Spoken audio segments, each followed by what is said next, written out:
Assalamu alaikum wa rahmatullahi ta'ala wa barakatuhu. Barkanmu da sake kasancewa tare da ku a cikin shirin nan namu mai suna Shirin Kannywood. Idan yau ne farkon zuwan ka wannan channel, ka danna mana subscribing kana ka danna mana ƙararrawar sauti ta yadda da zarar mun ɗora shirye-shiryenmu za ka samu sau. Kamar da yadda muka saba, Allah ba mai ƙasa a gwiwa ba, mun kawo muku labari mai rikitarwa.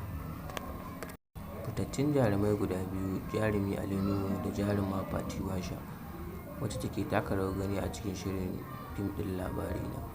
Faɗa ya ɓarke tsakanin jaruman ne guda biyu a daren jiya, sakamakon jarumar ta fito ta yi zazzafan martani akan wasu maganganu da suke yin yawo a social media.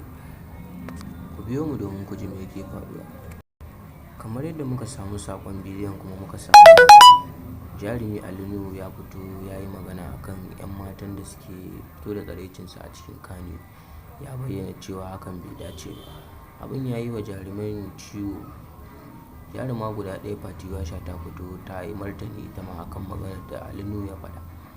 Ta mai da martani da cewa ai ba su kaɗai suka fara wannan abun ba. Jarumar ta ƙara da cewa su ma daraktocin nan 'yan iska ne, suna yin amfani da mata ta hanyar da bai dace ba.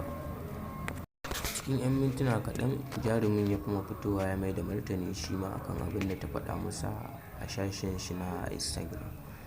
Jarumin ya faɗi cewa Fati Washa yana mata kallon mai hankali amma ta zo ta watsa mai ƙasa a ido. Idan muka kalli abin ta wani ɓarin, jarumi Ali Nuhu yana nuni da cewa ne ba da jaruma Fati Washa kaɗai yake ba, kawai dai nata ya fi fitowa fili ne, kuma sannan kamar ya kama sunanta a ciki, amma shi kamar jan ɓuya ne a cikin labarin. Jama'a suna yin Allah wadai da abin da yake faruwa a kan Fati Washa, tsakanin faɗa da ya ɓarke sakamakon jarumai biyu. Mutane suna nuni ga cewa kamata ya a ce waɗannan mutanen 'yan Kannywood sun fito sun haɗa kansu, bai kamata a dinga jin kansu a duniya ba. Wannan shine ƙarshen labarin da muka kawo, sai kun ji mu a gaba.